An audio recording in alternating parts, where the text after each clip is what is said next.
This is probably the biggest mistake I've made in all my time where I've been fighting my hair loss. And if you are doing the same mistake as I was, I have some really good news for you and I have some really bad news for you.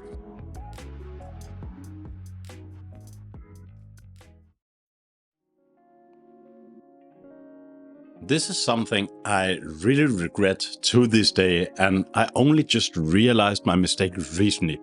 And this is why I wanted to share this with you, so you might avoid the same mistakes that I did for over 5 years. When I first started realizing that I was losing hair, I started with all the basic stuff that most people start out with. You know, saw palmetto, minoxidil, hair fibers, and so on. As I progressed up in different approaches to solving my problem, I ended up going to my doctor to get the prescription for finasteride, thinking that my problem was solved here since, well, it's a pill from the doctor and usually the doctor will give you an injection pill or something that will at the very least solve your problems. So I just decided to sit back and wait for the magic to happen. I was a young man in my 20s and I just didn't know any better. As time went on, I realized that I was still losing hair and finasteride was not the magic pill that I had anticipated it to be. Fast forward to 2023.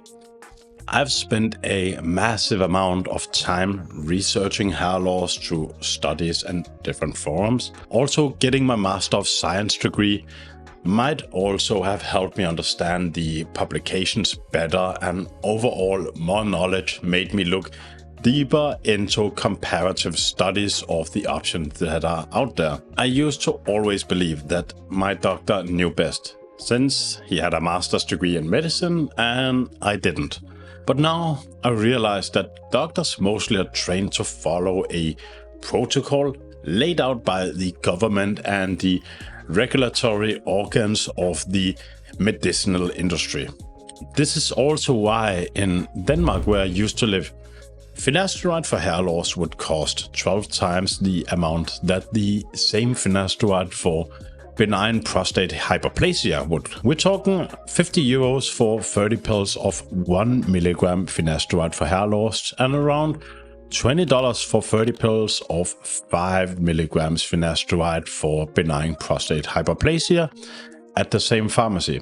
But it is the industry that decides how much you're going to pay. And it is no secret that balding men are willingly cashing out $30 extra for a pill that is only around 20% the strength of the other one, and they do it with a smile. And this is the bad part.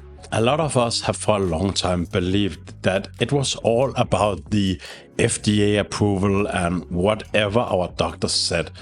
That was the end-all be-all for most of us. The reality is that even these opinions will change a lot, whether you are in Spain, in Europe, or go to Germany, also in Europe. And if you go from Europe to USA, the rules will change drastically. You see, most of us think that the world has a unified perspective on medicine and what is the best option out there. Unfortunately, that is not the truth. And this is something I took a really long time to understand and learn. But I'm not going to berate the medical industry too much. I just wanted to give you some context, since you might have the same thought pattern, and if you can relate to what I just told you, you should definitely listen to the next part, because this is the good news for you. I started reading into alternatives to finasteride, and I'd seen a lot of people talk about dutasteride for a long time on forums. Unfortunately, for a long time, I did not give dutasteride a chance, since I believed that my doctor was always providing me with the best options on the table. But almost 10 years later, a lot of education and some maturity, I decided to start reading about the difference in dutasteride and finasteride. And this is what I found.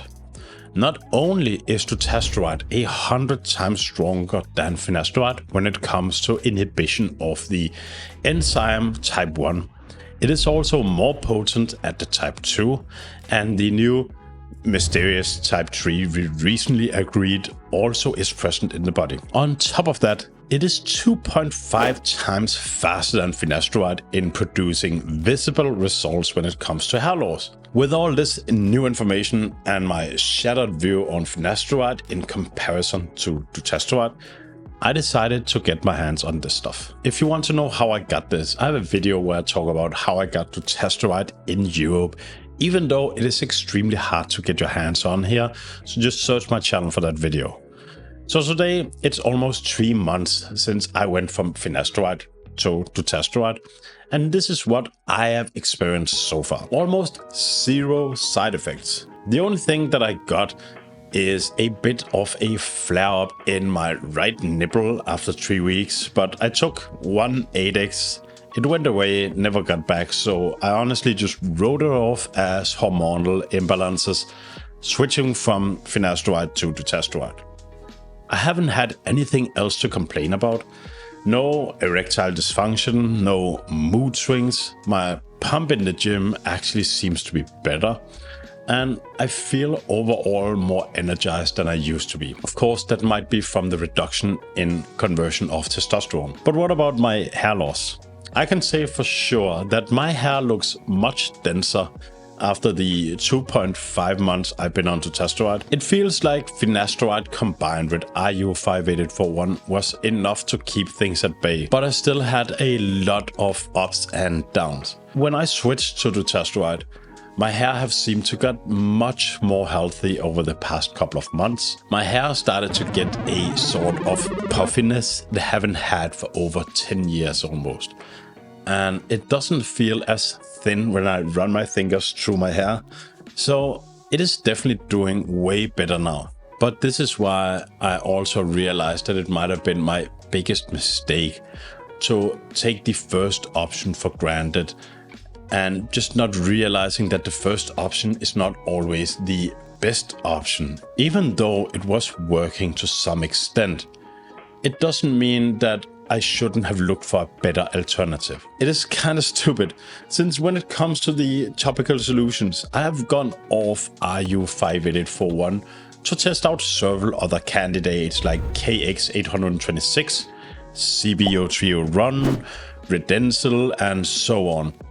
Even though that RU58841 worked out great for me, I have never hesitated to switch it out with another compound to just test out if I had better options out there. But for some odd reason, I never applied that approach to 5-alpha reductase inhibitors like finasteride. And now I realized I was able to get my hands on it once I set my mind to it, and it yields far better results than the compound I almost stuck to for a decade. Which also means that I have been losing out on hair gains for the whole time. I'm not saying that you should switch to dutasteride if you're on finasteride. This is something you should consult with a doctor before you make that decision yourself. What I'm saying is that you shouldn't take the first option that works to be the end-all, be-all solution for you. There might be other options out there that can yield even better results. And if you want to know more about dutasteride, I have a great video up here where I even reveal how I snuck this drug on a plane to start using it myself.